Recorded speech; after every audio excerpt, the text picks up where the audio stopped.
नमस्कार, मैं राजीव व्यास VNM TV के बुलेटिन में आपका स्वागत है। देश, दुनिया और शहर जिलों की खबरों से पहले आइए नजर डालते हैं वीएनएम हेडलाइंस पर।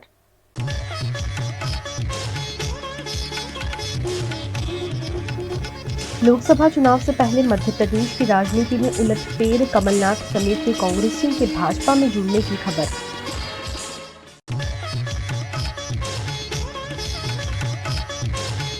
नर्मदा में दवाई खाने के बाद सरकारी स्कूल के बच्चे बीमार, 10 बच्चों की तबीयत खराब होने पर अस्पताल में भर्ती।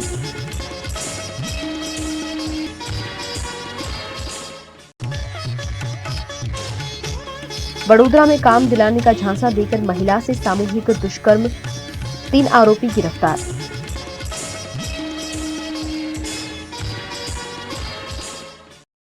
लोकसभा चुनाव के मौसम के साथ साथ दल बदल का भी मौसम चल रहा है, जिसमें एक बड़ा नाम कांग्रेस से भाजपा में जुड़ने की अटकलें लगाई जा रही हैं। मध्य प्रदेश के पूर्व सीएम और अग्रणी कांग्रेस नेता कमलनाथ और उनके सांसद बेटे नकुलनाथ के बीजेपी में शामिल होने को लेकर अटकलें तेज है। इस बीच कमलनाथ नकुलनाथ के साथ दिल्ली पहुंच गए हैं। दिल्ली पहुंचने पर कमलनाथ ने बीजेपी में जाने के मीडिया के सवाल पर इनकार नहीं किया। उन्होंने कहा कि आप सभी उत्साहित क्यों हो रहे हैं, ऐसा कुछ होता है तो मैं आप सभी को सूचित करूंगा। पूर्व मंत्री सज्जन सिंह वर्मा ने इस पर कहा कि कमलनाथ और उनके बेटे नकुलनाथ दोनों का भाजपा में जाना लगभग तय ही है, लेकिन प्रदेश कांग्रेस अध्यक्ष जीतू पटवारी ने कहा कि ये खबरें निराधार हैं। क्या आप सपने में भी सोच सकते हैं कि इंदिरा जी का तीसरा बेटा कांग्रेस छोड़ सकता है? जो खबरें हैं निराधार है। कोई किसी प्रकार की वो भावना कभी सपने में आप सोच सकते हो कि इंदिरा जी का तीसरा बेटा कांग्रेस छोड़ सकता है? कभी सपने में भी ये विचार आ सकता है कि अभी 2 महीने पहले जिनके नेतृत्व में हमने चुनाव लड़ाए कि कांग्रेस का कार्यकर्ता अपनी जान लड़ाकर उनको मुख्यमंत्री बनाने के लिए अपना सब कुछ निछावर करता रहा, क्या उनको छोड़ने की बात कमलनाथ जी कर सकते हैं? कभी सपने में भी आप सोच सकते हैं कि जब सिंधिया जी जा रहे थे, सरकार गिरा रहे थे, तब हमारे जैसे लोग पुलिस के और उनके गुंडों के डंडे खा रहे थे कमलनाथ जी को मुख्यमंत्री बनाने के लिए जगह जगह, वो हमें छोड़ के जा सकते हैं? कांग्रेस पार्टी को छोड़ के जा सकते हैं? मैं फिर से, जैसा कि अफवाहें हैं, राज्यसभा का चुनाव में अशोक सिंह जी का नाम कांग्रेस पार्टी में आदरणीय कमलनाथ जी ने प्रस्तावित किया था और उसी के आधार पर हम सब विधायकों ने भी किया था, हमारे पूरे नेतृत्व ने एक साथ मिलकर किया था और सर्वसम्मति से अशोक सिंह जी को राज्यसभा भेजा गया। और यही कारण है कि वो एकमात्र कांग्रेस के उम्मीदवार आप सबके बीच में है। वहीं पूर्व सीएम दिग्विजय सिंह ने कहा कि कमलनाथ के भाजपा में जाने की उम्मीद ही नहीं करनी चाहिए, लेकिन सूत्रों से लगातार मिल रही जानकारी अनुसार कमलनाथ और नकुलनाथ के साथ साथ सज्जन सिंह वर्मा समेत के कई विधायक भी भारतीय जनता पार्टी में जुड़ सकते हैं। गुजरात के नर्मदा जिला के तिलकवाड़ा में सरकारी स्कूल में दवाई खिलाने के बाद 10 बच्चों की तबीयत खराब हो जाने से हड़कंप मच गया। वर्ल्ड वर्म्स डे पर नर्मदा जिला के तिलकवाड़ा तालुका की सभी प्राथमिक स्कूलों में स्वास्थ्य कर्मचारियों द्वारा बच्चों को वर्म्स यानी पेट के कीड़ों की दवाई खिलाई गई थी। इसी बीच वाडिया काला घोड़ा प्राथमिक स्कूल के छात्रों को वर्म्स की दवाई खिलाने के बाद 10 जितने बच्चों की तबीयत खराब होने से शिक्षकों ने 108 एम्बुलेंस से बच्चों को फौरन तिलकवाड़ा सरकारी अस्पताल में इलाज हेतु भर्ती कराया। घटना की जानकारी पाकर बच्चों के अभिभावक भी अस्पताल पहुंचे। इस दौरान डॉक्टर द्वारा की गई बदसलूकी से अभिभावकों में रोष देखा गया। હું જ્યારે આ કુર્મીની ગોળી જ્યારે આપવામાં આવી છોકરાઓને, ત્યારે છોકરાઓને થોડું ચક્કર અને મગજ ઉપર માથા દુખાવા થવાથી જ્યારે વાડિયા પ્રાથમિક શાળાના શિક્ષકો ઇમરજન્સીમાં 108માં લઈ જતા તિલકવાડા સરકારી હોસ્પિટલમાં, અને અમને પણ જાણ નથી, ત્યારે અમને ગામ દ્વારા જાણ કરવામાં આવી કે તમે તાત્કાલિક તમારા છોકરાને લઈ જવામાં આવ્યા છે હોસ્પિટલમાં, તમે પહોંચો એમ. તો અમે બહાર હતા, તો અમે જ્યારે ત્યાં ઇમરજન્સીમાંથી પહોંચવામાં આવ્યા તો છોકરાઓ ત્યારે ત્યાં અંદર ડરતા હતા. એટલે આપણે છોકરાઓને સ્વાભાવિક રીતે વાલી છું, મેં અહીંયા મારા છોકરો પણ અહીંયા વાડિયા પ્રાથમિક શાળામાં ભણે છે, તો અમે ત્યાં મારા છોકરાને પૂછતા કે બેટા તને શું થાય છે એમ, અને મારો વિડીયો પણ ચાલુ હતો. તો ડૉક્ટર જે છે એ બેન મને એવું કહે છે કે તમે વિડીયો બંધ કરી દો અને તમે આરતી છોકરાઓને પૂછશો ના એમ કે. તો છોકરા જોડે લડતા હતા એટલે અમે બહારથી આવેલા, અમને ખબર નહીં એટલે અમે અચાનક છોકરાને પૂછ્યું કે બેટા તમે ગભરાશો, હું આવી ગયો છું, તમે કોઈ ચિંતા કરશો ના. તો જ્યારે બેન મને એવું કહે છે કે તમે આવું બોલશો ને તો હું તમને પોલીસ બોલાવું છું અને પોલીસ બોલાવ્યા પછી હું તમને જેલમાં ગળાઈ દઈશ એમ. તો મારે કહેવાનો મતલબ એવો છે કે અમે એક વાલી છે તો વાલીને એક ફરજ નહીં હોતી કે પોતાના છોકરાને આવ્યું પૂછવાનું કે છોકરું ગભરાઈ ગયું હોય અને શું થઈ ગયું છે એ અમારે જાણવું ના પડે. અચાનક આવી મેસેજ મળતા અમારે 108માં લઈ જતા પોતાના વાલીના મનમાં કેવું ફીલ થતું હોય, બરાબર છે. જ્યારે ડોક્ટરો આપણને આવી ધમકી ઉપરથી આપે તો આ શું કહેવાય, એક પ્રકારનું શું કહેવાય આ. એટલે મને આ મન દુઃખ બહુ થયું, છતાંય મને બહાર કાઢી નાખવામાં આવ્યો. બહાર ગયા પછી જ્યારે આરોગ્ય ખાતાના સાહેબ આવ્યા, સુબોધ સાહેબ કઈ નામ છે, એ સાહેબ આવી કહે છે કે તમને એક ઈગો થઈ ગયો છે, તમે ઈગો પ્રમાણે તમે વાત કરો છો. કોઈ વાલી એવો હોય છે કે પોતાના દીકરા પર ઈગો થઈ જતો હોય, કંઈક થઈ ગયું હોય ત્યારે ઈગો આવતો હોય. જ્યારે આ બોરડામાં ઘટના થઈ, જ્યારે બોરડાની ઘટના થઈ, જ્યારે આજે બી પ્રશાસન એમ ખાલી હાથ જોઈને એમ હસતા રહી ગયા. આજે જે દીકરા ગુમાયા, દીકરી ગુમાયા છે તેમની કેવી પરિસ્થિતિ છે આપણું મન જાણે છે. એવું અમારા દીકરા જોડે ના થાય એ માટે અમે હોસ્પિટલ તાત્કાલિક સારવારમાં મારી સ્કૂલના શિક્ષકો લઈને ત્યાં આવ્યા, અમે ત્યાં પહોંચી ગયા. ત્યારે સરકારી કર્મચારી આપણા પર જોડે આવું उपद्रव व्यवहार करे छे तो आ लोगों ने શું કહેવું। गुजरात की संस्कार नगरी वडोदरा को शर्मसार करती हुई घटना फिर एक बार सामने आई है, जिसमें काम देने के बहाने एक महिला पर सामूहिक दुष्कर्म किया गया। वडोदरा के समा में एक महिला को काम दिलाने का झांसा देकर 3 शख्सों ने रिक्शा में बिठाया और महिला को छानी में सुनसान जगह पर ले जाकर उस पर सामूहिक बलात्कार किया। इस मामले की शिकायत समा थाने में दर्ज कराई गई थी, जिस पर कार्यवाही करते हुए पुलिस ने चंद घंटे में ही 3 बलात्कारियों को राउंड अप कर लिया है। પકડાવાનું રીઝન એક જ છે, ઇન્સ્ટન્ટ ટીમો બનીને ઇન્સ્ટન્ટ એમની મહેનત કરવાથી આરોપી મળી આવ્યા। અધરવાઇઝ યુપીના છે, ડુમાર ચોકડી નજીક જ છે, ટ્રેનમાં પેલું બસમાં ખટારામ બેસી જાય તો પકડવા મુશ્કેલ હતા, પણ ઝડપી પકડાઈ ગયા। એ પાટીલ મેડમની એક સૂચના અને સારી માર્ગદર્શન છે। બિલકુલ આ એક રનિંગ ઓફેન્સ છે।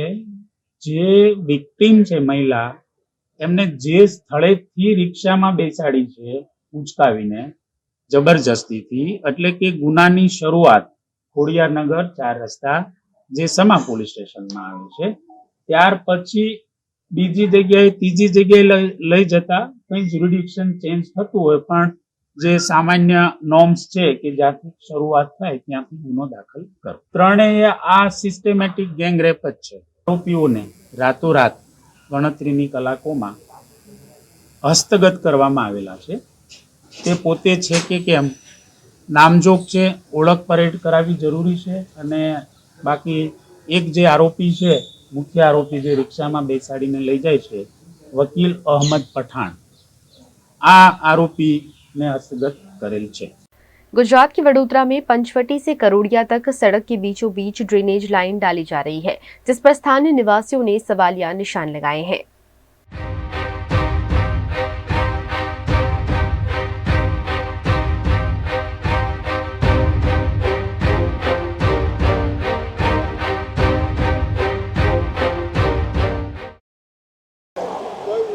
गुजरात के वडोदरा शहर में विकास कार्यों के नाम पर कई विकास कार्य चल रहे हैं। लोकसभा चुनाव का माहौल है और कुछ ही महीनों में आचार संहिता लागू हो जाएगी। उससे पहले विकास कार्यों को तेजी दे दी गई है, लेकिन विकास कार्य ऐसे हो रहे हैं जिससे जनता को परेशानियों का सामना करना पड़ रहा है। फिलहाल मैं खड़ी हूँ उंडेरा सर्कल पर। यहाँ पंचवटी से उंडेरा और उंडेरा से करोड़िया तक ड्रेनेज लाइन डाले जाने की कार्यवाही चल रही है और गड्ढे खोदे गए हैं और सड़क के बीचों बीच ये गड्ढा खोदा गया है।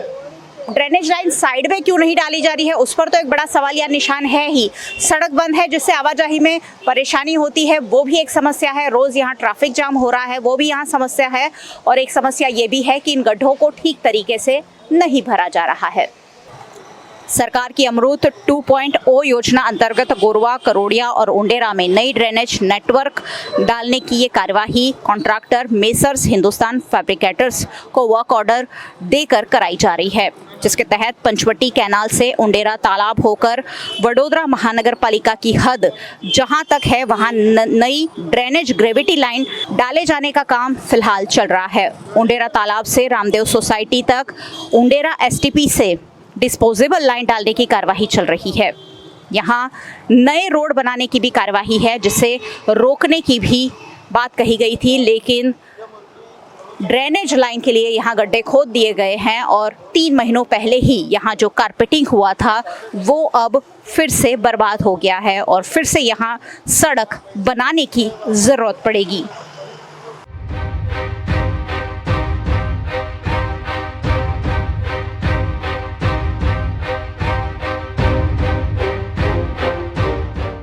अगर पानी की पाइपलाइन या ड्रेनेज पाइपलाइन में कुछ मिक्सअप होता है तब भी ये सड़क फिर से उधेड़नी पड़ सकती है, क्योंकि ये पाइपलाइन का काम बीचों बीच, सड़क के बीचों बीच किया गया है। ये अगर कोई दिक्कत आती है तो पूरी की पूरी सड़क फिर से बनी बनाई सड़क तोड़कर उसे ठीक करना पड़ेगा। जहाँ भी पाइपलाइन डाले जाने की कार्रवाई होनी चाहिए वहाँ आरसीसी स्ट्रक्चर बनाकर मजबूत काम करना चाहिए, ताकि अगर कोई गड्ढा जैसा पड़ता है तो ये पूरी की पूरी पाइपलाइन बैठ ना जाए। लेकिन यहाँ ऐसी कोई कार्रवाई होती हुई नज़र नहीं आ रही है। करोड़ों रुपए का ये कॉन्ट्रैक्ट दिया गया है, लेकिन कॉन्ट्रैक्टर द्वारा लापरवाही बरती जा रही होने के आरोप खुद यहाँ के स्थानीय निवासी लगा रहे हैं।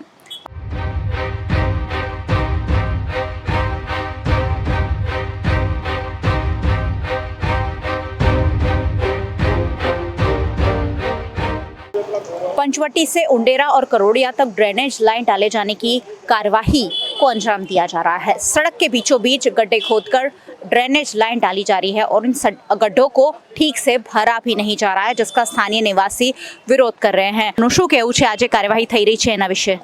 ઉંડેરા ગામની બાજુમાં જે ડ્રેનેજ લાઈન નાખવામાં આવી છે તેનું મેં નિરીક્ષણ કર્યું તો મારું પોતાનું એવું માનવું છે કે જે આ ડ્રેનેજ લાઈન નાખી છે જો કદાચ સાઈડ પર ખોદીને નાખી હોત તો જનતાને ઘણી સુવિધા, પરંતુ બે સાઈડના રોડની વચ્ચે એક આખો રોડ બ્લોક કરી દીધો છે।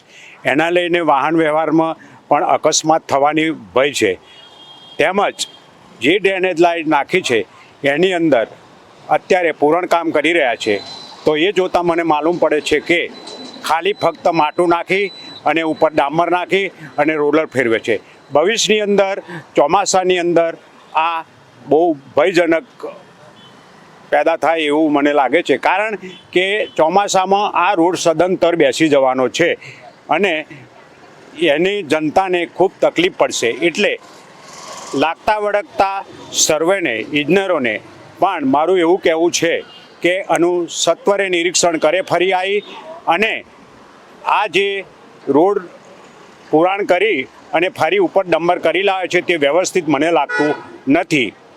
वडोदरा महानगरपालिका कॉन्ट्रैक्टर को कॉन्ट्रैक्ट तो दे देते हैं, लाखों करोड़ों रुपए का वहीवट हो जाता है, लेकिन निरीक्षण करने कोई नहीं आता है। और निरीक्षण नहीं होता है तब ऐसे काम होते हैं जहां ड्रेनेज लाइन डाली जा रही है लेकिन सड़क कि ठीक से वहाँ गड्ढे भरे नहीं गए हैं और ऐसे में मॉनसून में ये इलाका वैसे भी पानी में डूब जाता है, लोगों को परेशानियों का सामना करना पड़ सकता है।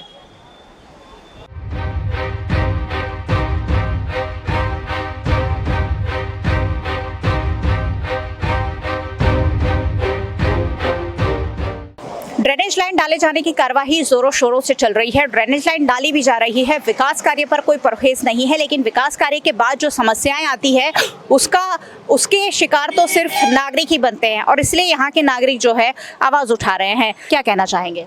आपसे विनती है, जो आपने यहाँ बता रहे हैं पब्लिक की, जो विकास हो रहा है वो अच्छी बात है, ड्रेनेज लाइन डाली जा रही है वो भी अच्छी बात है, लेकिन हमको दिक्कत ये है, हमारी परेशानी ये है कि जो ड्रेनेज लाइन डाली जाती है वो ड्रेनेज लाइन का जो नियम है उसका जो ज्वाइंट करने का है, उसको आरसीसी करके पैक करने का है, उसका जो लेवल होता है वो आरसीसी करके लेवलिंग करना होता है।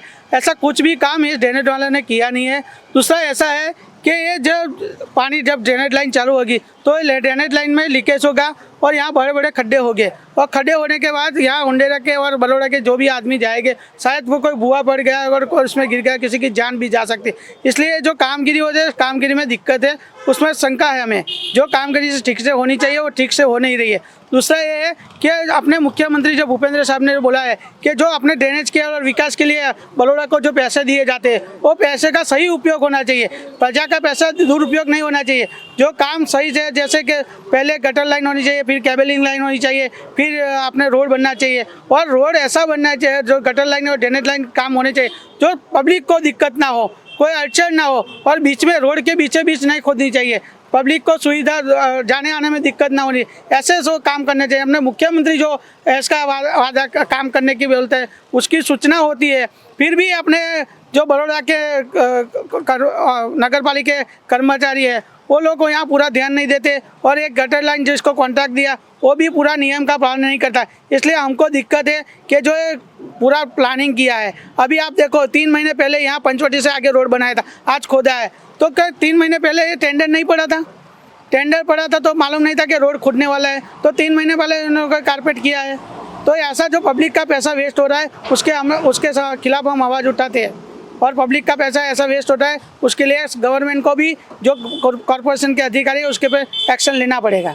किसी अधिकारी को आपने पूछा है इस बारे में, या उनको कुछ शिकायत की है कि इस तरह का काम हो रहा है, उन तक पहुंचाई है ये बात? हमें काफ़ी सारे जो यहाँ आते हैं उनको बात की है, लेकिन वो बोलते हैं आप कॉरपोरेशन में जाओ, हम वहाँ हमारा कोई काम नहीं, हम तो देख के वहाँ रिपोर्ट कर देते हैं, ऐसा बोल के चले जाते हैं। जनता से लाखों करोड़ों रुपए का टैक्स वसूला जाता है और उन टैक्स के पैसों से इस तरह की फिजूल खर्ची होती है। ड्रेनेज लाइन का काम हो रहा है, बनी बनाई सड़क को उधेड़ दिया गया है, और अब जब सड़क बनाने की बारी आई है तो सड़कों को भी अच्छी तरह से नहीं बनाया जा रहा है। ऐसे में यहाँ के निवासियों को ये दहशत है कि आने वाले मॉनसून में हो सकता है उन्हें अप्रिय घटनाओं का सामना करना पड़े।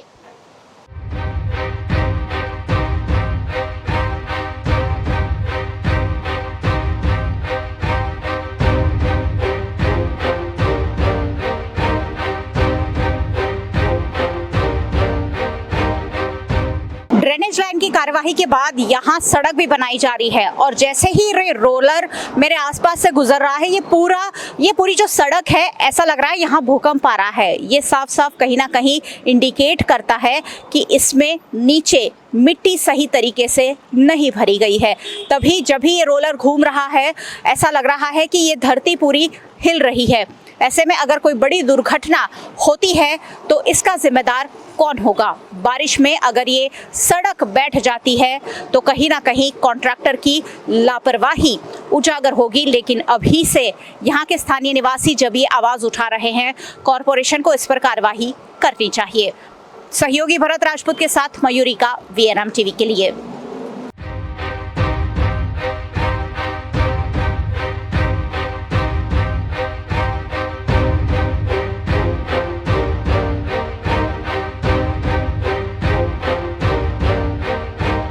गुजरात के वडोदरा में घर में ही अंडरग्राउंड तहखाना बनाकर शराब की बिक्री पुलिस ने उजागर की है। वडोदरा के नंदेसरी रोड पर रामपुरा गांव में जगतपुरा फलिया है, जहां रहने वाला महेश गोहिल विदेशी शराब का व्यवसाय करता होने की जानकारी पीसीबी को मिली थी।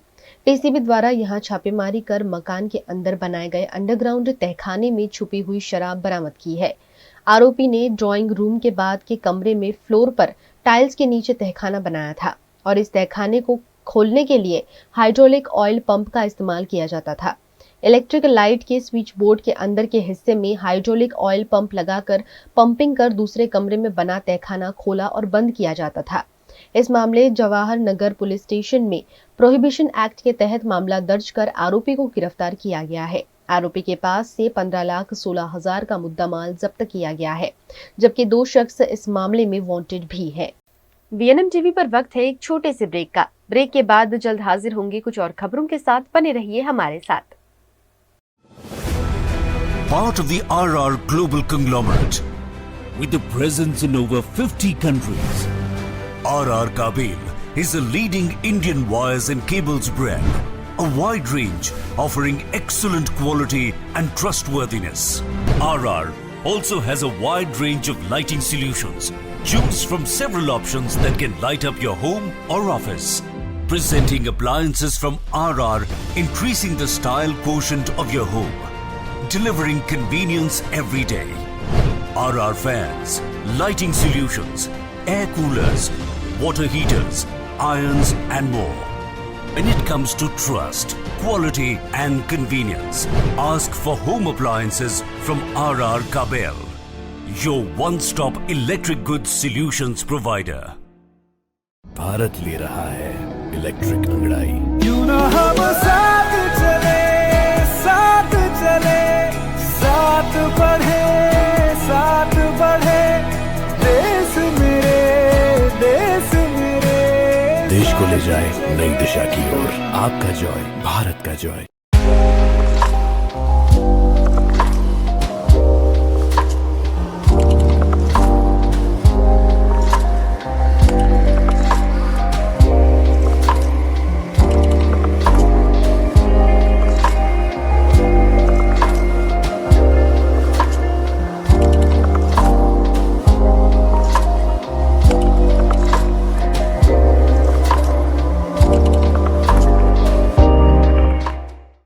Every new year we take a new year resolution. New year resolution का मतलब होता है upgrading your life, which means upgrading your lifestyle and upgrading your living space. And that is why the best choice is Trilogy by Courtyard.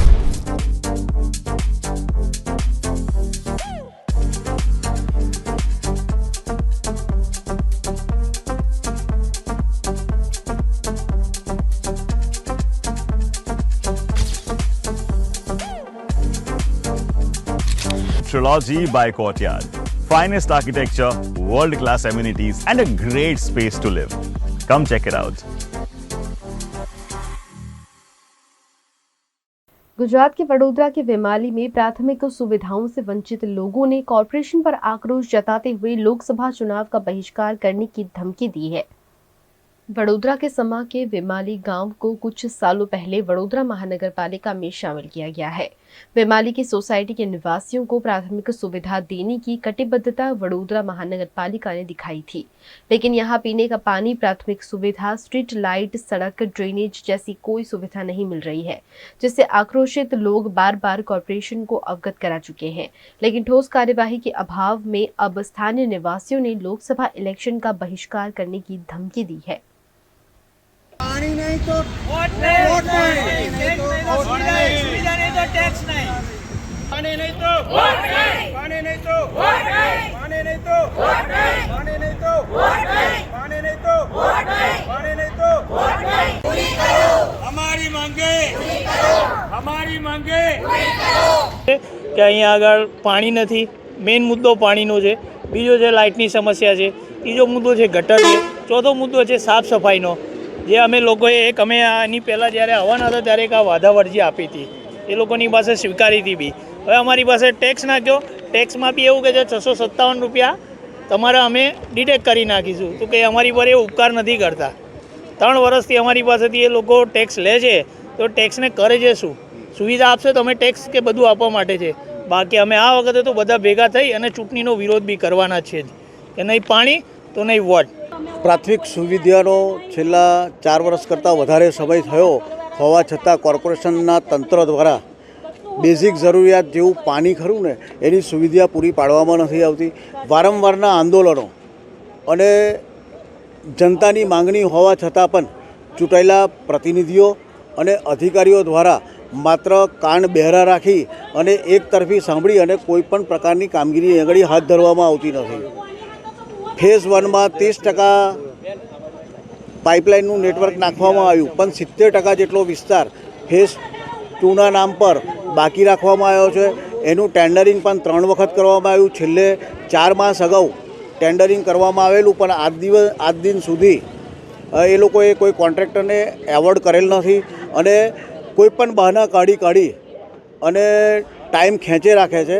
અને હવે પાછો આ ઉનાળો ખરો ને ચાલુ થઈ ગયો એટલે અત્યારથી જ કેટલી બધી સ્કીમમાં ફ્લેટોમાં ટેન્કરો મંગાવવાનું ચાલુ થયું છે, એટલે એનો સખતમાં સખત વિરોધ છે। બોરિંગનું પાણી પણ 1500 TDSથી વધારે ઊંચા TDSવાળું પાણી પીવું પડે છે, જે લોકોના આરોગ્યને નુકસાનદાયક છે।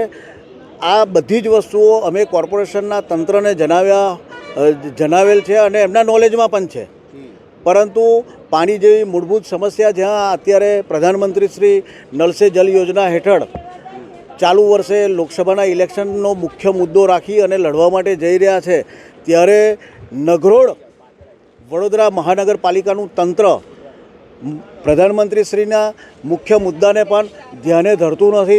देश भर में लोकसभा चुनाव के माहौल के बीच भारतीय जनता पार्टी की राष्ट्रीय कार्यकारिणी की बैठक आज से दिल्ली में शुरू हुई है, जिसमें प्रधानमंत्री मोदी भी शामिल हुए। दिल्ली के भारत मंडपम में बीजेपी का 2 दिवसीय राष्ट्रीय अधिवेशन चल रहा है। इस कार्यक्रम में पीएम नरेंद्र मोदी भी शामिल हुए। पार्टी अध्यक्ष जेपी नड्डा ने शॉल पहनाकर मोदी का स्वागत किया। इस मौके पर पीएम मोदी ने कार्यकर्ताओं से कहा कि हर बूथ पर पार्टी को 370 वोट बढ़ाने होंगे। 100 दिनों का जनसंपर्क अभियान चलाना है। भाजपा के पिछले 10 साल के कामों का भी प्रचार करना होगा। उधर जेपी नड्डा ने कहा कि मोदी की गारंटी पर देश को भरोसा हुआ है। भाजपा के 17 प्रदेशों में सरकार है। हमने राजस्थान, छत्तीसगढ़ जीता है। इस बार बंगाल में भी जीतेंगे। राष्ट्रीय अधिवेशन में पार्टी के देश भर से 11,500 से ज्यादा पदाधिकारी जुटे हैं। राष्ट्रीय कार्यकारिणी और राष्ट्र परिषद की इस बैठक में लोकसभा चुनाव में जीत के लिए रोड मैप तैयार किया जा रहा है। साथ ही बीते 10 साल की सत्ता के दौरान लिए गए पार्टी के बड़े और निर्णायक फैसलों पर प्रधानमंत्री मोदी को धन्यवाद भी अदा किया गया। मित्रों, 7 दशक के भारतीय जनसंघ और भारतीय जनता पार्टी के इतिहास में हमने हर कालखंड को देखा है। हमने संघर्ष का काल देखा, हमने जब हमारी उपेक्षा की जा रही थी वो काल भी देखा, हमने वो काल भी देखा जब हम जमानत बचाने के लिए चुनाव लड़ते थे, हमने इमरजेंसी भी देखी, संघर्ष भी देखा, हमने चुनाव में जीतने की प्रक्रिया, हारने और जीतने की प्रक्रिया भी देखी। लेकिन हम सबको बहुत ही खुशी है कि पिछला दशक जो गुजरा है वो प्रधानमंत्री मोदी जी के नेतृत्व में उपलब्धियों भरा है, उपलब्धियों से भरा हुआ है। ये हम सब के लिए बहुत ही खुशी का विषय है और बहुत ही खुशी के साथ मैं आप सबके साथ शेयर करता हूं। मित्रों, प्रधानमंत्री मोदी जी के नेतृत्व के कारण पार्टी की साख, पार्टी को लोगों ने आत्मसात और लोगों ने जिस तरीके से स्वीकारा है वह भी हम सबके सामने है। 2009 के चुनाव में भारतीय जनता पार्टी को जहां देश का 18.8% का समर्थन मिला था, वहीं 2014 में मोदी जी के नेतृत्व में भारतीय जनता पार्टी 31.3% पर पहुंच करके खड़ी और 2019 में हमने अपना ही रिकॉर्ड तोड़ा। जहां 282 से 303 सीटें आई, वहीं हम 31% से बढ़कर 37% हमारा वोट शेयर बढ़ा। यह भी हमको ध्यान में। गढ़वी और आहिर समाज का भरे मंच से अपमान करने वाले आहिर समाज के गीगा भम्मर के खिलाफ अब भारी रोष पनप रहा है। गुजरात के भावनगर के तलाजा में आहिर समाज के अग्रणी गीगा भम्मर ने चारण और गढ़वी समाज के लिए अभद्र टिप्पणी की है। तलाजा में देवायत बोदर समाज आयोजित सामूहिक विवाह में स्टेज से चारण और गढ़वी समाज के लिए आपत्तिजनक टिप्पणी करने वाले गीगा भम्मर के खिलाफ अब चारण और गढ़वी समाज में रोष देखने मिल रहा है।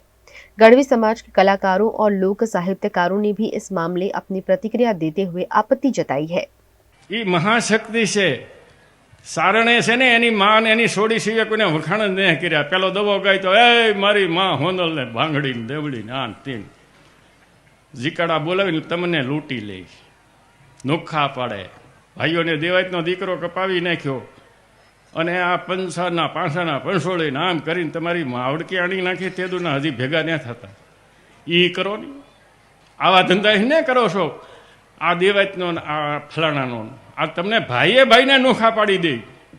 ई जाति एनो एनो असायो ले एनु पतन थी जाए। बुकमां एनी छाप पाई गई छे पण सारणनो साळो करता नहीं। सारण कोई दी घेर आवे तो 2 રૂપિયા આપીને કાઢી જ મૂકજો, ઘડી કે રહો તો તમારી ધૂળ ખોદી નાખશે।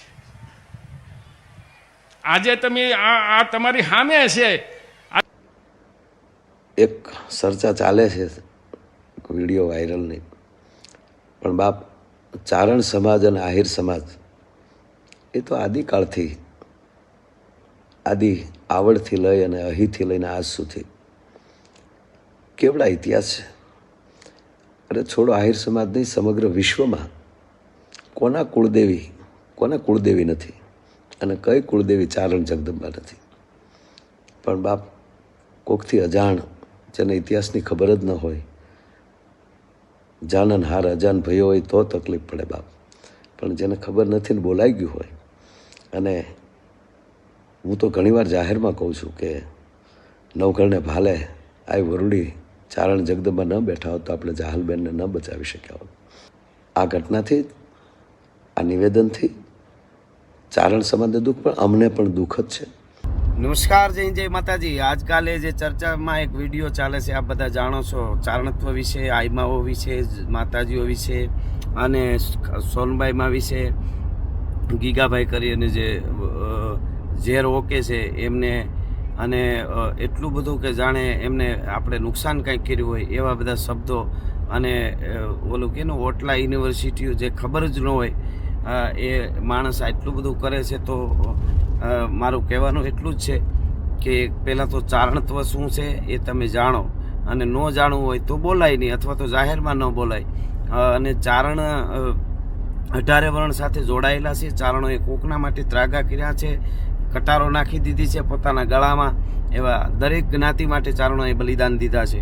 ચારણોએ માગ્યું નથી, માગવા એવો વખત આવ્યો છે ને આ ઉજળો ઇતિહાસ બનાવવા માટે કીધું છે. ક્યાંક માથા માગ્યા, ક્યાંક હાવજ માગ્યા, એનો ઇતિહાસ રહી જાય. વૈયા તો બધા જ આવવાના છે. અને બીજી વાત એક એ ખાસ આહિર સમાજના બધા અગ્રણીઓ એટલા છે, એમને બધાને મારે એ કહેવાનું છે કે ખરાબ માણસ ખરાબ બોલી, કોઈ પણ માણસ ખરાબ બોલીને ખરાબ કરે એથી વધારે ડાયો માણસ ટાણે મૂંગો રહીએ એ સમાજના માટે ખરાબ થાય છે. તો બધા કહી શકો તમે વડીલો કે ભાઈ આ બહુ મોટી ભૂલ કરી છે, એમની ભૂલનો એમને અહેસાસ કરાવો. ચારણ સમાજની પરંપરા વિશેની જાણકારી એની નહીં, પણ એના અંદર કંઈક ખરાબ ઝેર કોણ જાણે ક્યાંથી રેડાયું હશે. એટલે એ વ્યક્તિ એને જવાબ આપવા જેવું તો લાગતું નથી, કારણ કે દેખીતા જ ખૂબ અવિવેકી અને નિમ્ન કક્ષાનું જીવન જીવતી વ્યક્તિ હોય એવું લાગે છે. પણ ચારણ સમાજ માટે આવું ખરાબ બોલનાર વ્યક્તિને સજા થવી જોઈએ, કાયદાકીય રીતે સજા થવી જોઈએ. ચારણ સમાજ તો એ પગલાં લેશે જ તે.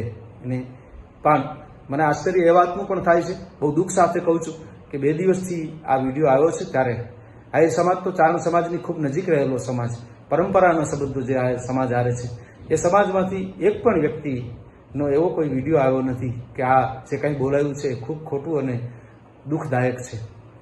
સમાજે આવા વ્યક્તિને જાહેરમાં બહાર લાવી, અને એ કોઈ પણ સમાજનો હોય, કોઈ પણ સમાજ માટે આવું બોલે એને બહાર લાવી અને જાહેરમાં માફી મંગાવવી જોઈએ, એને યોગ્ય સજા થવી જોઈએ. કારણ કે કોઈ પણ સમાજની લાગણી દુભાવવી, ચારણ સમાજ તો દરેક સમાજનો હિત ચિંતક અને દરેકની સારી વાતો સમાજ સુધી પહોંચાડનારો સમાજ છે. વૈમનસ્ય ફેલાવવાનો પ્રયત્ન ન કરવો જોઈએ. ચારણો વિશે બહુ જ બેહુદું બોલ્યા, એટલું બધું બોલ્યા. આપણા માતાજીનો વિષય લઈ સોનલમાં વિશેની વાત મૂકી એટલું નહીં, પણ ચારણની દીકરીઓ માડી અને સમાજ એટલું ઘસાતું બોલ્યા કે જે સહન ન થઈ શકે સમાજને. સમાજ હું જોઉં છું સમાજમાં પણ ઘણો ઉશ્કેરાટ છે. તો એ બાબતે મારે સમાજને ખાસ વિનંતી, સમાજને ખાસ આ માધ્યમથી અહીં કહું છું કે ભાઈ ખરેખર આપણે આ વિષય ઉપર સોશિયલ મીડિયામાં ન જઈ, કોઈ સમાજને દોષારોપણ પણ ન કરી. જે વ્યક્તિએ આવું કૃત્ય કર્યું છે એના માટે કાયદામાં શું જોગવાઈ છે એ વડીલો બધા તલસ્પર્શી ચર્ચા કરી અને આગળ પગલાં ભરે. થતી હોય તો ફરિયાદ કરે, આવેદનો આપે, જે થતું હોય કરશું, પણ શાંતિથી આપણે નિયમને આધીન થઈ આમાં આગળ વધશું એવી મારી નમ્ર સમાજને અપીલ છે. એક પણ ચારણ આને કોઈ દી જિંદગીભર વ્યક્તિગત આને કોઈ મામો ન કહેતા અને હાથ લાંબો કરીને જય માતાજી ન કરતા. ચારણ જ્યાં અપૈયો કરે છે પછી હાથ લાંબો નથી કરતો, એને જય માતાજી નથી કરતો, એનું મોઢું નથી જોતો.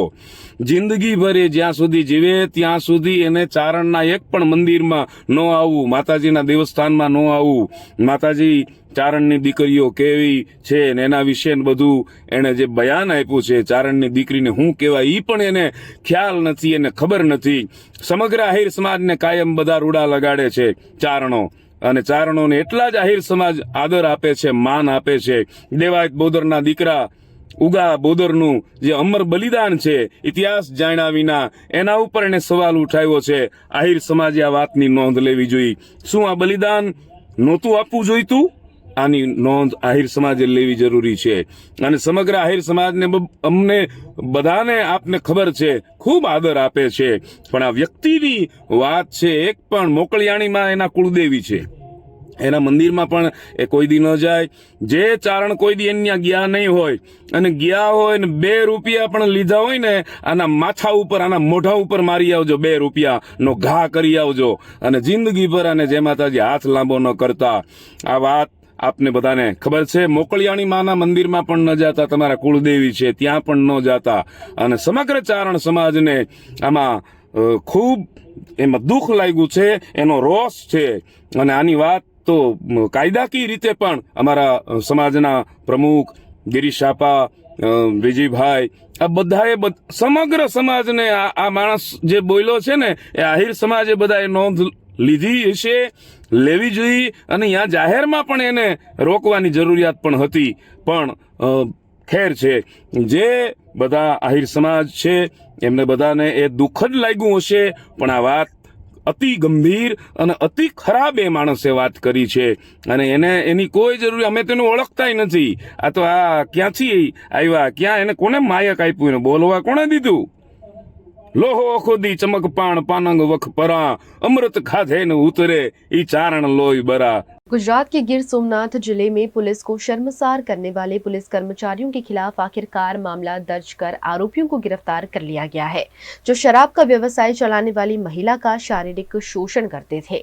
गिर सोमनाथ की ऊना पुलिस पर तोड़कांड के बाद एक और कलंक महिला बुटलेगर के शारीरिक शोषण का लगा है, जिसमें गिरगढ़ड़ा की 27 वर्षीय विधवा महिला की शिकायत में पुलिस कर्मचारियों द्वारा शारीरिक शोषण की बात कही गई थी. पुलिस ने एक्शन लेते हुए 4 आरोपियों के खिलाफ मामला दर्ज कर लिया है, जिसमें जिला पुलिस हेडक्वार्टर के police head constable Salim Makrani, Girgadhada police थाने में कार्यरत मोहन मकवाणा, ऊना में होमगार्ड के रूप में कार्यरत हनीफ शानदार और पुलिस होने का झांसा देकर शारीरिक शोषण करने वाला परेश सिंगोड़ शामिल है. इन चारों को पुलिस ने गिरफ्तार कर कानूनी कार्रवाई की है. एक महिला अरजदार परम दिवसे सांजे लगभग 7:30-8 વાગ્યાની આસપાસ ઉના એએસપી ની ઓફિસે એક અરજી આપવા માટે આવેલા. અને ત્યારબાદ એમણે જે તે સમયે એ સોશિયલ મીડિયામાં વાયરલ પણ કરેલી. એના આધારે તાત્કાલિક અમે કોગ્નિઝન્સ લઈ અને ઉના એએસપી જે અહીંયા વીવીઆઈપી બંદોબસ્તમાં હતા એમને રવાના કરી. પહેલા તો રાત્રે પ્રયત્ન કર્યો એમનો સંપર્ક કરવાનો, વિક્ટીમનો અરજદાર. ત્યાર પછી અમે એમનો રાત્રે સંપર્ક, એમનો ફોનનો રિપ્લાય હતો, એમના ઘરે પણ હાજર ન હતા. પછી એએસપી અને એમની ટીમે એમને 10:30 ગઈકાલે એમની ઓફિસમાં બોલાવી એનું ડિટેલ વિગતવાર નિવેદન લીધું છે. અને એ નિવેદનના આધારે અમે એફઆઈઆર રજીસ્ટર કરી છે. એફઆઈઆર 376 અને 354ની એફઆઈઆર છે. એફઆઈઆરમાં જે નામ છે એ શરૂઆતમાં એમની અરજીમાં જે નામ હતા એમાં થોડો ફેરફાર છે. એ બેન ઓળખતા પણ નહોતા કદાચ. ટોટલ 4 આરોપીઓ વિરુદ્ધ અમે એફઆઈઆર કરી છે. એમાં એક પહેલો આરોપી જે છે સલીમ કરીને, એ હેડક્વાર્ટર ખાતે પોલીસ કોન્સ્ટેબલ તરીકે નોકરી કરે છે. એ સિવાય બીજો આરોપી જે છે મકવાણા કરીને છે, એ ગીરગઢડા પોલીસ સ્ટેશનમાં નોકરી કરે છે. એક સિવિલિયન આરોપી છે જે ત્યાં કેસરિયા ગામનો વતની છે, અને એક હરીફ કરીને હોમગાર્ડ છે. આક્ષેપ એવો છે એમનો કે આ જે પણ આરોપીઓ છે એમણે છેલ્લા 1.5 વર્ષમાં અલગ અલગ સમયે એમનું શારીરિક શોષણ કર્યું છે. અમે જે વિક્ટીમ છે એની પણ ડિટેલ કઢાવી છે. વિક્ટીમ છે એ ગીરગઢડા તાલુકાના વતની છે, પોતે વિડો છે, અત્યારે 27 વર્ષની ઉંમર છે. અને એમની વિરુદ્ધમાં પોલીસમાં 6 ગુના પ્રોહિબિશનના દેશી દારૂના અલગ અલગ નોંધાયેલા છે, અલગ અલગ સમયે. જે તે સમયે એમના અટકાયતી પગલાં પણ લીધા છે. વિક્ટીમે પહેલી વાર પોલીસનો સંપર્ક જે છે પરમ દિવસે સાંજે કર્યો, અને ત્યાર પછી તરત જ એક્શન લઈ અને અમે 4 આરોપી વિરુદ્ધ એફઆઈઆર કરી છે. અને 4 આરોપીઓને અમે અત્યારે રાઉન્ડ અપ કરી લીધા છે. આગળની કાર્યવાહી મહિલા પોલીસ સ્ટેશનના પીઆઈ એમબી પટેલ કરી રહ્યા છે, અને એ જ તપાસ કરવાનો છે. इस मामले पीड़िता की शिकायत पर फौरन एक्शन लेने वाले जिला पुलिस अधीक्षक मनोहर सिंह जाडेजा ने आरोपियों पर ठोस कानूनी कार्रवाई की बात कहते हुए अन्य पुलिस कर्मचारियों को भी बड़ा सबक सिखाया है. गुजरात के वडोदरा के भायली में स्थित ब्राइट प्ले सेंटर में रिश्ते की थीम पर वार्षिकोत्सव मनाया गया। वडोदरा के वासना भायली रोड पर ब्राइट डे सेंटर है, जहां प्ले सेंटर के बच्चों का वार्षिकोत्सव आयोजन किया गया। जहां ओटीएस एरिया में आयोजित एनुअल डे रिश्ते में छोटे छोटे बच्चों ने सुंदर वेशभूषा में सज्ज होकर अलग अलग प्रस्तुतियां दी। बच्चों को रिश्तों के मायने बचपन से ही समझाए जा सके, इस आशय के साथ ब्राइट प्ले सेंटर में इस वार्षिकोत्सव का आयोजन किया गया, जिसमें स्कूल के शिक्षकों और प्रिंसिपल ने भी उपस्थित रहकर बच्चों का हौसला बढ़ाया।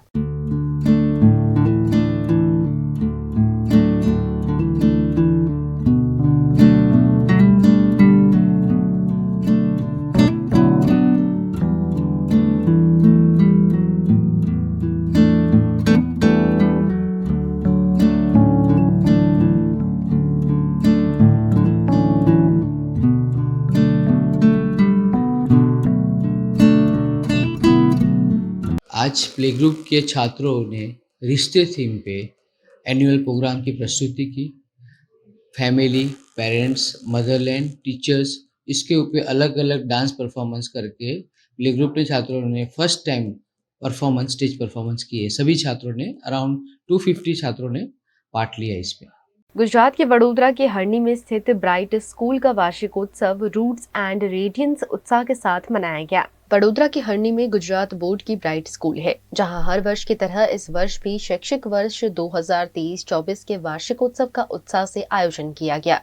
अकोटा के सर सयाजीराव नगर गृह में आयोजित वार्षिकोत्सव में यूनिट के मैनेजिंग ट्रस्टी जीरल शाह, एडवाइजर निमेश शाह, प्राचार्य उमा वासदिया और नीता संघ भी मौजूद रहे। वार्षिकोत्सव में स्कूल के प्राथमिक और माध्यमिक विभाग के 500 से ज्यादा छात्रों ने हिस्सा लेकर अपना हुनर दिखाया। रूट एंड रेडियस की थीम पर आधारित इस कार्यक्रम अंतर्गत भारत की धरती को समर्पित नृत्यात्मक प्रस्तुति दी गई। छात्रों ने प्रकृति के साथ संवाद, नदियों की गाथा, भारतीय त्योहारों का मेला, कर्मयोगी कृषि, खुशबू गुजरात की, G20 ग्लोबल ग्रुप, वैक्सीन युद्ध, कर्नाटक का सांस्कृतिक नृत्य भूतकोला, भूमिपुत्र वीर सैनिक जैसी कई प्रस्तुतियां इस कार्यक्रम का मुख्य आकर्षण छात्रों द्वारा पेश किए गए, जिसमें कर्नाटक के सांस्कृतिक नृत्य भूतकोला और श्री राम जन्मभूमि परफॉर्मेंस मुख्य रहा।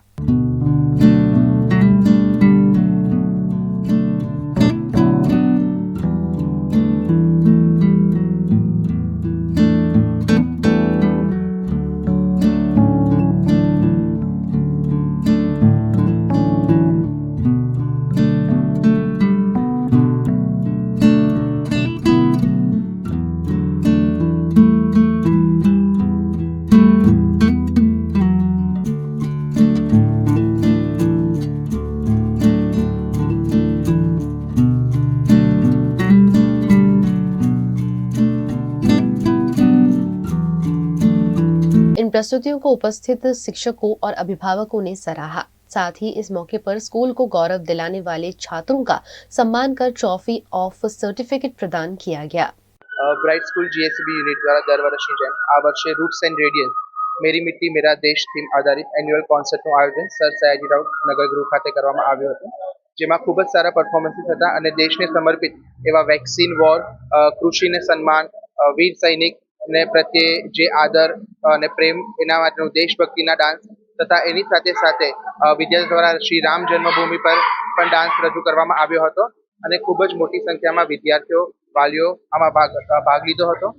VNM टीवी पर वक्त है एक छोटे से ब्रेक का। ब्रेक के बाद जल्द हाजिर होंगे कुछ और खबरों के साथ, बने रहिए हमारे साथ।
ये पहल है बच्चों को अपने मनोभाव से अवगत कराने की।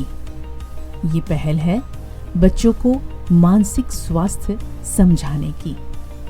ये पहल है नए समाज के रचनाकारों को मानसिक स्वस्थ बनाने की। ये पहल है VNM फाउंडेशन की, बच्चों को बेहतर कल की ओर ले जाने की।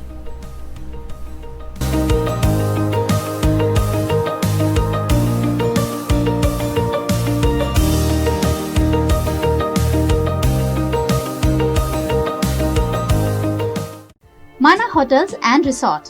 राजस्थान में उदयपुर रणकपुर को करना हो एक्सप्लोर या उत्तराखंड में ऋषिकेश में करनी हो धार्मिक यात्रा, माना होटल्स आपके स्टे को बनाएंगे हमेशा के लिए यादगार। राजस्थान के ऐतिहासिक विरासत के बीच माना होटल्स का कंफर्टेबल स्टे आपको कराएगा अद्भुत अनुभूति। माना होटल्स के लग्जरियस प्रीमियम रूम्स और विलास है बेहद शानदार। ऋषिकेश की वादियों में माना होटल्स का होम स्टे देता है शानदार घर का feel. Next time, plan your holidays with Mana Hotels. Contact 8107888800.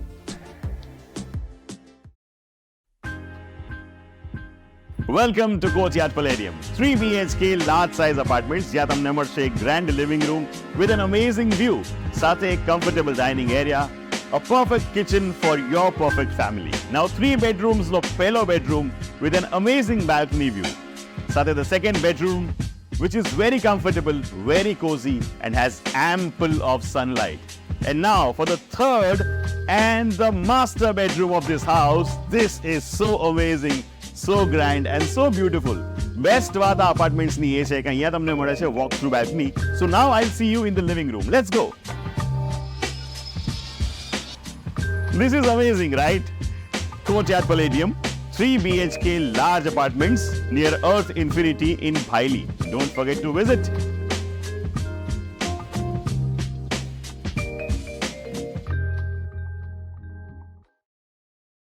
Gujarat के अहमदाबाद में कांग्रेस और यूथ कांग्रेस के बैंक अकाउंट को फ्रीज करने पर कांग्रेस पार्टी ने विरोध प्रदर्शन किया। कांग्रेस के बैंक अकाउंट फ्रीज करने का मुद्दा पिछले कई दिनों से गरमाया हुआ है। इस मामले गुजरात कांग्रेस प्रदेश द्वारा यूथ कांग्रेस के साथ मिलकर इनकम टैक्स 4 रस्ता पर भारी विरोध प्रदर्शन किया गया, जिसमें गुजरात अध्यक्ष शक्ति सिंह गोहिल, विधानसभा के उपनेता शैलेश परमार, अहमदाबाद शहर अध्यक्ष हिम्मत सिंह पटेल समेत के कांग्रेस के नेताओं की उपस्थिति रही। इस मौके पर भारतीय जनता पार्टी द्वारा राहुल गांधी की न्याय यात्रा को रोकने के लिए ऐसे प्रयास किए जा रहे होने के आरोप लगाए गए। विरोध कर रहे गुजरात प्रदेश कांग्रेस अध्यक्ष शक्ति सिंह गोहिल समेत के कार्यकर्ताओं को इस मौके पर हिरासत में भी लिया गया।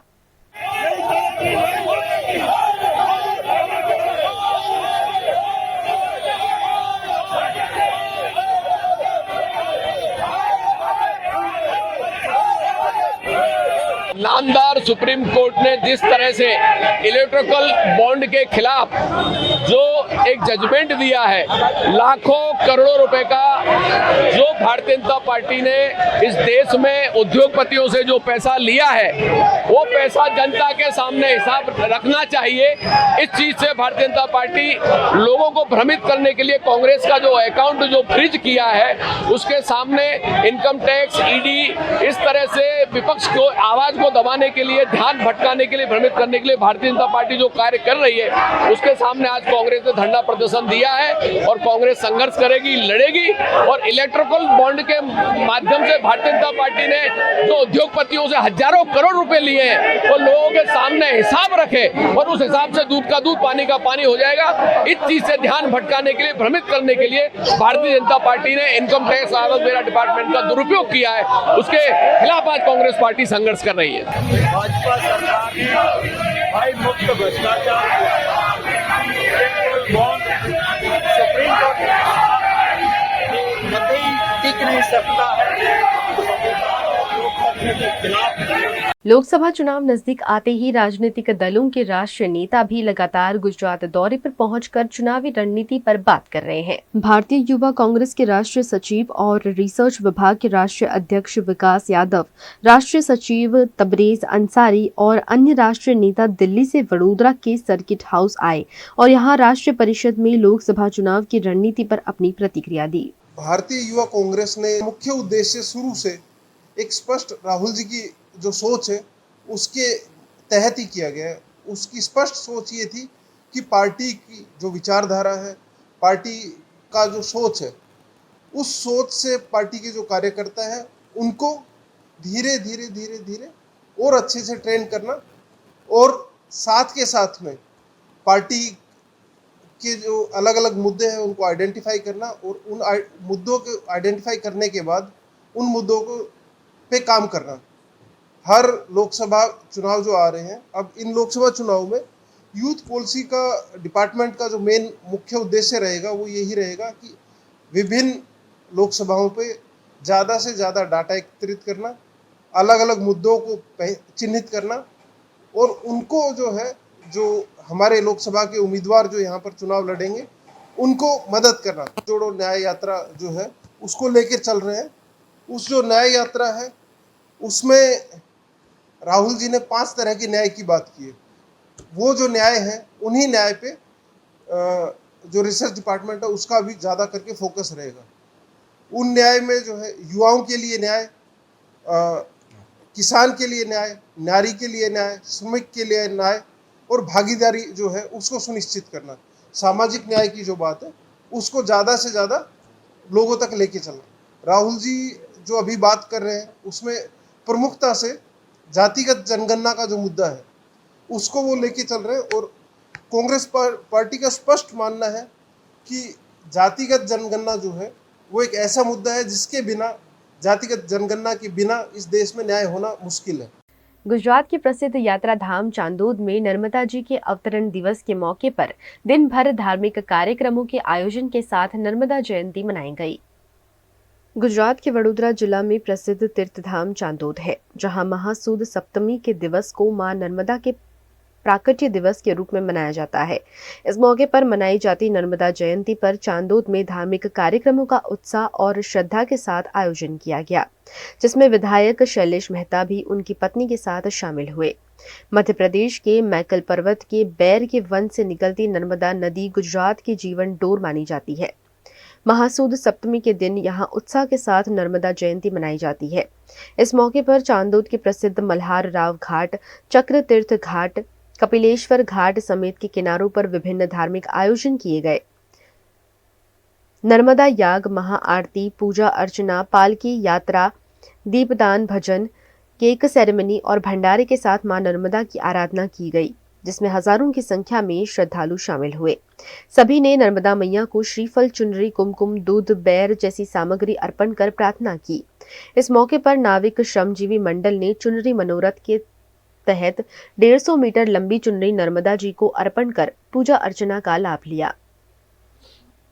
નર્મદા કાંઠાના વતની તરીકે માં નર્મદાની આરતીનો અને સાથે જ અભિષેક કરવાનો જે પાવન અવસર મળે છે, ખરેખર હું મારી જાતને ભાગ્યશાળી ગણું છું કે જ્યારથી દર્ભાવતીનો ધારાસભ્ય થયો છું, ચાંદોદ પણ દર્ભાવતીમાં આવતું હોય, દર વર્ષે માના પ્રાગટ્ય દિનેશ અને ગંગા દશેરા વખતે માને આરતી અને પૂંજન અને ચુનરી પધરાવવાનો જે લાભ મળે છે એ ખરેખર હું મારી જાતને ભાગ્યશાળી સમજું છું અને સાથે સાથે માને પ્રાર્થના કરું છું કે માં એવી શક્તિ આપ કે દર્ભાવતી વિધાનસભાના તમામ નાગરિકોને સુખ શાંતિ માટે કામ કરી શકું અને નર્મદા કાંઠાના જે પ્રોજેક્ટો હાથ પર લીધા છે એ સરકારમાંથી મંજૂર કરાય અને पूर्ण स्वरूप आपी सको।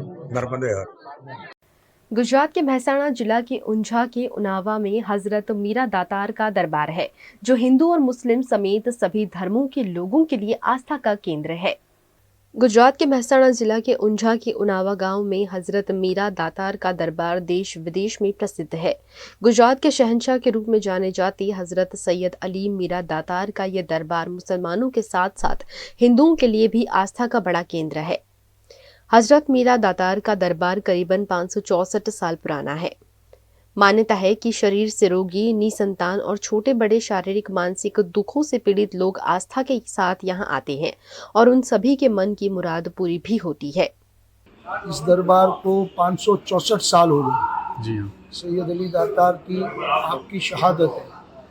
आपने मांडवगढ़ में मेहंदी राज करके एक जादूगर था, उसके साथ जंग की, उस जंग में आपकी शहादत हुई और अल्लाह ताला ने उन्हें ये मर्तबा दिया कि तमाम जितने भी बीमार है, परेशान है, जादू में मुब्तला है, बे औलाद है, बेरोज़गार है, उन्हें यहाँ पर शिफात मिलती है और जो भी मुराद मांगते हैं हर नेक जायज़ मुराद इंशाअल्लाह पूरी होती है। ऑल इंडिया से तो आते ही आते हैं और माशाअल्लाह आउट ऑफ कंट्री से भी कई मेहमान आए हैं। इस दरबार के लिए मैसेज ये है कि यहाँ पर एकता है, भाईचारा है, यहाँ ना कोई हिंदू है ना कोई मुसलमान है, सब एक ही सम्मान है और हर आने वाले मेहमान को वो इज्जत दी जाती है जो उसके लायक होता है। उनावा गांव में स्थित हजरत मीरा दातार के दरबार में भारत समेत विदेश से भी लोग अपनी श्रद्धा के साथ आते हैं। हजरत मीरा दातार में लोग अपने दुखों को लेकर आते हैं और ठीक होकर घर जाते हैं। 17 साल की उम्र में सरकार ने शहादत पाई। आपने एमपी मांडवगढ़ में जंग की दातार बाबा ने, और एमपी में जंग को फतेह करके अल्लाह ताला इससे दुआएं से उन्होंने इसको जीत को हासिल की। यहाँ हर तरह के लोग आते हैं, हिंदू, मुस्लिम, सिख, ईसाई, हर कौम के लोग आते हैं। दुनिया के छेड़े छिड़े सके, हिंदुस्तान को छोड़कर आउट ऑफ कंट्री से लंदन, अफ्रीका, कनाडा से भी लोग, सऊदी से भी लोग आते हैं।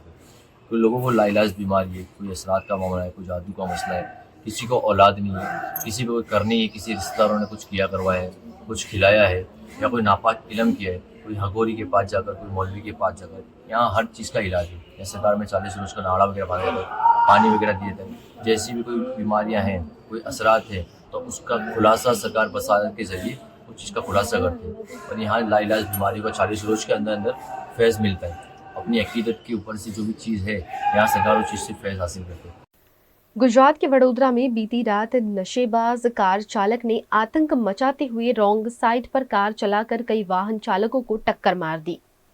मगरपुरा इलाके में नशे में धुत वैश्य पठान नामक एक युवक ने अपनी कार रॉन्ग साइड पर चलाकर कई वाहनों को टक्कर मारते हुए कई लोगों को घायल किया। हादसे में घायल लोगों को अस्पताल में भर्ती कराया गया है। एक साथ कई हादसों को अंजाम देने वाले आरोपी को पकड़कर लोगों ने पुलिस के हवाले कर दिया। इस घटना के सीसीटीवी फुटेज भी सामने आए हैं। गई काले रात्रे कलाक 21:34 વાગે એટલે 9:30 વાગ્યાની આસપાસ આપણને એક કંટ્રોલ વર્દી મળી।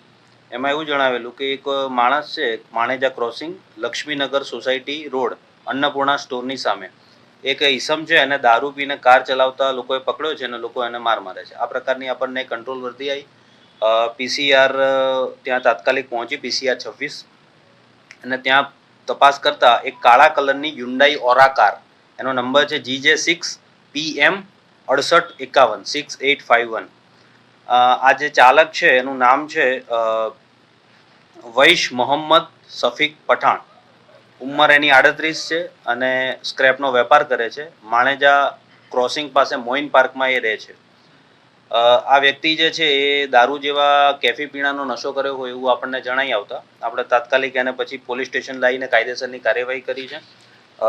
IPC 279 અને MV एक्ट कलम 185 मुजब गुनो दाखिल કર્યો છે અને આરોપીને એરેસ્ટ કરવામાં આવ્યો છે। गुजरात के डभोई में वन विभाग और नेचर सेविंग फाउंडेशन के युवकों द्वारा मगरमच्छ के बच्चे को बचाया गया। डभोई वन विभाग और नेचर सेविंग फाउंडेशन के सदस्यों को वनादरा में सड़क पर मगरमच्छ का बच्चा दिखाई देने का कॉल मिला था, जिसके आधार पर वन विभाग के फॉरेस्टर जितेंद्र बारोट और नेचर सेविंग फाउंडेशन के सदस्यों ने मौके पर पहुंचकर 2.5 फीट के मगरमच्छ के बच्चे को सुरक्षित रेस्क्यू किया।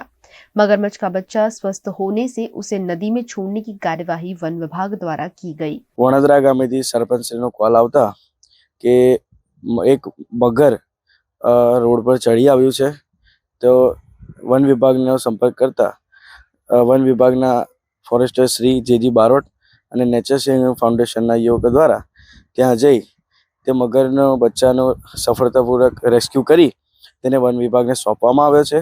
હાલે તે સ્વસ્થ છે અને તેને રહેણાંક વિસ્તારથી દૂર સારી રીતે છોડી દેવામાં આવશે। दिव्यांगों को एंटरप्रेन्योर बनाकर आत्मनिर्भर बनाने के लिए गुजरात के अहमदाबाद में दिव्य कला मेला का आयोजन किया गया है। देश के कई शहरों में सफल आयोजन के बाद दिव्यांग सशक्तिकरण विभाग द्वारा अहमदाबाद के रिवर फ्रंट पर 15वें दिव्य कला मेले का भव्य आयोजन किया गया है, जिसका उद्घाटन गुजरात राज्य के राज्यपाल आचार्य देवव्रत के हाथों किया गया। इस मौके पर केंद्रीय सामाजिक न्याय और अधिकारिता मंत्री डॉक्टर वीरेंद्र कुमार समेत के अग्रणी भी मौजूद रहे। राज्यपाल ने खुद दिव्यांगों द्वारा लगाए गए सभी स्टॉल विजिट कर उनके साथ बातचीत करते हुए उनकी हौसला अफजाई की। इस मेले में दिव्यांगों ने अलग अलग वस्तुओं के स्टॉल लगाए हैं, जिसमें कपड़े, stationery, eco friendly products, food products, खिलौने, ज्वेलरी, एक्सेसरीज जैसे कई प्रोडक्ट्स शामिल है।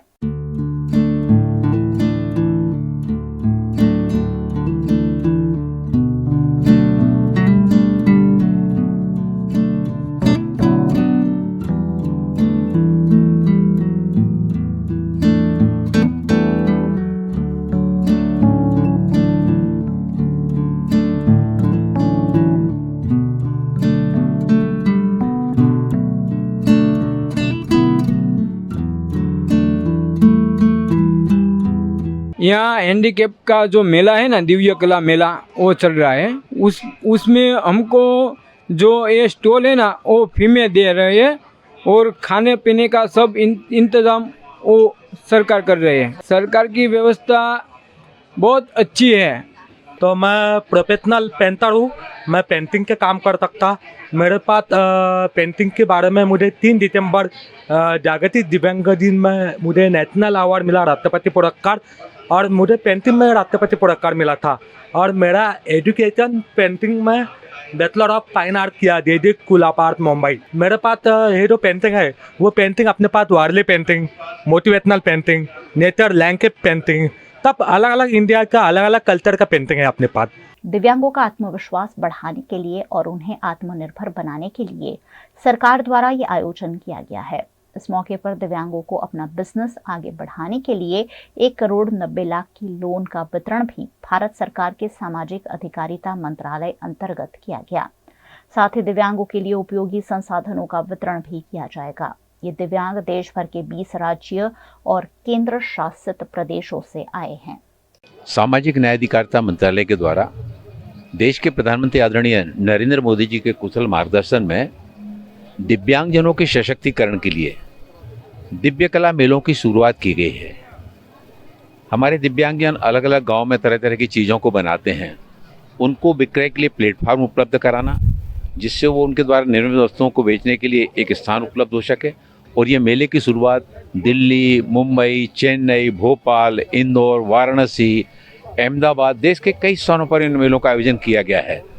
और इसमें आप इन दिव्यांगजनों से मिलेंगे तो उनके अंदर एक आत्मविश्वास का भाव आया कि सरकार ने उनके प्रति भी, माननीय प्रधानमंत्री जी ने दिव्यांगजनों के प्रति भी संवेदनशीलता से विचार किया और उनको आर्थिक, सामाजिक, शैक्षणिक रूप से सशक्त करने के लिए यह जो शुरुआत की गई दिव्य कला मेले की, इसके साथ ही दिव्य कला शक्ति के माध्यम से भी दिव्यांगजनों को अपनी प्रतिभा का प्रदर्शन करने का भी अवसर दिया जा रहा है। उत्तर प्रदेश में मुख्यमंत्री सामूहिक विवाह योजना के तहत लगातार सामूहिक विवाह का आयोजन कर सभी धर्म के लोगों की शादियां करवाई जा रही हैं। उत्तर प्रदेश के उन्नाव में मुख्यमंत्री सामूहिक विवाह योजना अंतर्गत 3 ब्लॉक क्षेत्र से आए 2 मुस्लिम समेत 98 जोड़ों की शादियां कराई गई। इस दौरान आचार्य द्वारा मंत्रोच्चार कर 96 हिंदू जोड़ों ने एक दूसरे को वरमाला पहनाई। वहीं 2 मुस्लिम जोड़ों का निकाह मौलवी द्वारा विधिवत रूप से करवाया गया। इस मौके पर सभी जोड़ों को शादी का प्रमाण पत्र देकर उन्हें शुभकामनाएं दी गई। साथ ही सरकार की योजना अनुसार उन्हें उपहार भी भेंट किए गए। इस मौके पर स्थानीय जनप्रतिनिधियों और प्रशासन के अधिकारियों की उपस्थिति रही। 98 जोड़ों की शादी हुई। कुल 51,000 रुपए इनके शादी विवाह पे खर्च किया गया, जिसमें से 35,000 रुपए इनके खाते में गया है, 10,000 रुपए इनको सामग्री की गई, 6,000 रुपए खाने पर व्यय किए गए। जितने भी जोड़े आए थे प्रमाणित कराया गया ग्राम पंचायत से। ग्राम प्रधान के साथ पांच उनके पड़ोसी सचिव ने वो प्रमाण पत्र दिया है कि इनमें कोई भी जोड़े नाबालिग नहीं, प्रथम दृष्टया देखने से भी कोई नाबालिग नहीं लग रहे थे, न दूसरी शादी वाले लग रहे थे। छत्तीसगढ़ के गोरेला पेंड्रा मरवाही में आखिरकार ब्लड बैंक की स्थापना हुई है। इस मौके पर पत्रकार समेत के जनप्रतिनिधियों ने ब्लड डोनेट किया। आदिवासी बहुल्य जिले गोरेला पेंड्रा मरवाही में जिला अस्पताल के परिसर में ब्लड बैंक की स्थापना हुई है। CMHO नागेश्वर राव की पहल पर ब्लड बैंक की शुरुआत के अवसर पर जिले के पत्रकारों ने भी रक्तदान किया। इस मौके पर सभी से रक्तदान महादान के संकल्प को दोहराते हुए रक्तदान करने की अपील की गई, ताकि जरूरतमंदों की जिंदगी बचाई जा सके। देखिए, जिला चिकित्सालय में लंबे समय माने दूरस्थ का इलाका है ये, पहले बिलासपुर जिला होता था, अब जिला बनने के बाद ये मैंने पहली प्राथमिकता रही कि ब्लड बैंक हो। लेकिन पिछले दिनों 2015, 16, 17 में रहा यहाँ पर, लेकिन रख रखाव और अव्यवस्था के कारण बंद हो चुका रहा। उसके बाद पुनः ये ब्लड बैंक चालू हो रहा है। शासन का बहुत अच्छी पहल है और ये निश्चित ही आसपास के दूरस्थ इलाकों के लोगों के साथ सभी के माने तकलीफ में ये काम आएगा। ब्लड की ज़रूरत कब किसको पड़ जाए कोई भरोसा नहीं रहता। ये बहुत अच्छी पहल है जिला प्रशासन की, मैं सभी को धन्यवाद देता हूँ। वीएनएम टीवी की खबरें अब आप यूट्यूब, फेसबुक, इंस्टाग्राम के अलावा ओटीटी प्लेटफॉर्म पर भी लाइव देख सकते हैं। डेली हंट, जियो टीवी, वोडाफोन टीवी और जियो फाइबर पर 498 नंबर के चैनल पर भी 24 घंटे वीएनएम टीवी आपके लिए उपलब्ध है। देखते रहिए वीएनएम टीवी। नमस्कार।